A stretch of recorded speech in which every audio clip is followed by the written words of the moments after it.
Alright, so in today's video, we're going to be taking a look at this subwoofer that you see in front of me right here. Now, the brand of it is Fleetwood, and the first thing that came up when I searched the brand name was white van speakers. So in today's video, we're going to be having a little bit of a look inside this sub, around the sub, seeing what sorts of things this subwoofer is actually capable of at the white van quality.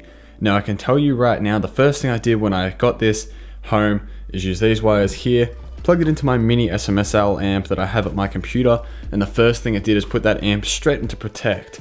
As you can see as well there, I've got a multimeter, and I hooked that multimeter up to the subwoofer input, so the RCA input on the back of this subwoofer, and the first thing that happened was a measure of DC voltage coming out of the input. So it was outputting DC out of the input. No idea how it was doing it, why it was doing it, or anything. Ridiculous, shouldn't be doing that, could definitely damage some amplifiers. Just adding to the typical white van quality. As well as that, these are just the things, by the way, that I first noticed off the bat that were a bit sketch on the quality. The volume knob was very crooked, so initially I was like, okay, let me just push on it, straighten it up, hopefully the knob would just go further on and straighten out. However, when I did that, I got this massive pop out of the subwoofer, and the excursion, it just completely maxed the thing out. So there's obviously something wrong with the potentiometer there, but we're gonna have a look at the components inside of this subwoofer to see what the quality's like and have a little laugh together. So I'll just quickly show you right now. I might hook it up with the high level inputs somehow to my sub amp or something. Just feed it a little bit of power and see if it's actually any decent or any good. Sorry, that was really bad English. And have a look if we can get anything out of it. Alright, so first things first, let's have a look at the very dusty amplifier we have on the back of the subwoofer here. And as you can see, we have a turnover, which I believe to be the crossover on the back of the subwoofer, and to the right of that, we also have the gain or the volume as it's stated on here. Below that, we have the input RCA that was outputting DC voltage. Below that, we have an input selector, and then the high level inputs below that, which is kind of cool. It has an input and an output for the low level, the high level inputs slash output. Next to that, we have the on off switch. We have an on and a off, which is auto powered. So when it detects signal, it turns itself on. Below that, we also have the polarity, or the phase, so we can have that normal or reverse at 180 degrees. Below that, we also have a voltage selector, whether or not we want this to be at 120 volts or 240. And below that, we have the main power switch alongside the IEC input. Next to that as well, we have actually a reasonably small heatsink. Yeah. So let's have a quick look now at the front of the subwoofer and see what the driver's like. Alright, so we can see here on the front, we have a very unattractive 10-inch that is extremely dusty. Look at that, I could write on that and write my name in it. But anyway, we have a very ugly and dusty 10-inch sub on the front, and I believe this subwoofer is rear ported, bottom ported, sorry, that's what I meant to say, which it is. So there's a port on the bottom of the enclosure. So what I'm gonna do now is just quickly hook this subwoofer up and see what it's capable of.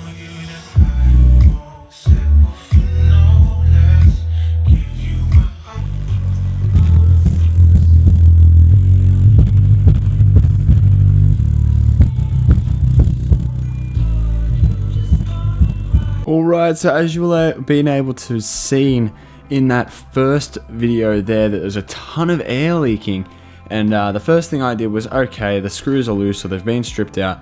So I went and grabbed my Allen keys, I went and grabbed a screwdriver, and I grabbed some screws. Upon coming back, I tightened it, and it was perfectly secure, so I was like, what the hell? I ended up playing with this little bit of the gasket here around the outside, and that's the surround glued to the back of the gasket, and you can see straight in through. I'm pretty sure, don't quote me on it, but I'm 99 or very certain that that is the inside of the enclosure. So if I can get my torch in the right spot there, we can see that is, yeah, I could see some spider for a second there. That there is the actual outside of the cone.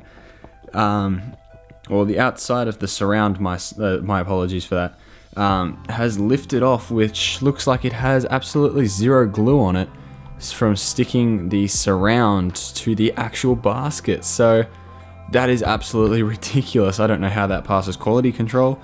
I'm going to now probably remove the woofer and take it out to the garage and stick some super glue on that, and hopefully that's going to hold up just to make this woofer a little bit usable before I blow it up, because of course I'm going to blow this thing up. It is ridiculously crap. So I'm going to go do that now. You'll probably come back and it'll be nighttime. It is currently, yes, still daytime outside. My apologies for non-auto ISO then, and you didn't go much darker. Manual mode all the way, camera. Anyway, so I'm gonna remove this driver, put some super glue. I was going like, how do I stop this air leak? Because that's like, it's not stripped and it's perfectly secure, but yeah, okay. The actual surround has come up from the basket. That is ridiculous. All right, let's go clamp it with some super glue. All right, so I was just about to take this thing out into the garage. I've just removed it, and I can tell you now that the screws here were literally all that was holding this subwoofer together. If we have a look now, we can have a look, and as we can see there, any excursion in the woofer just lifts the whole cone assembly completely out of the basket. What? That's absolutely ridiculous. So I'm gonna have to run a layer of super glue all the way around the outside. I don't even know if this woofer is going to be worth wasting the super glue on. I will eventually blow this up, but I'm going to use it as my sub at my computer temporarily now that the Velodyne's in the garage. I'm waiting to get a Canton sub still. So what I'm going to go do now is glue this thing together, and hopefully it will last a little bit longer than the non-existent original glue. Let's just get this in the light. Oh, there's a little bit there. We can see there's some glue there, and then there's no glue. And there's some glue there, and then it's just I'm just gonna get some super glue and clamp this thing down nice and tight.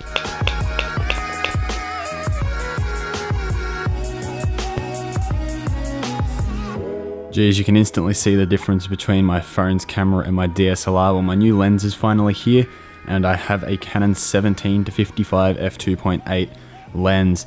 Now this woofer has now been sitting out here in the garage like this, with this weight on top and this MDF splitting the load across the gasket, and has now been drying for a little over 20 hours. So I'm now going to take the woofer inside, hook it up to its amplifier and play some music through it. And what I'm hoping for now is we're going to have no further issues, and this complete subwoofer will work perfectly. If not, knowing my luck, there's going to be something else I'm going to find wrong with it. But let's just pray that this works. Alright, so the woofer is now completely dried, and pushing on it, there is no coil rub, even though I didn't line this up at all, so let's hook it up.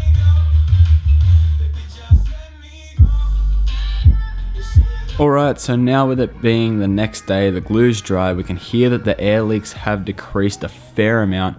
There's still some noticeable air leak there, however it is much quieter than what it used to be.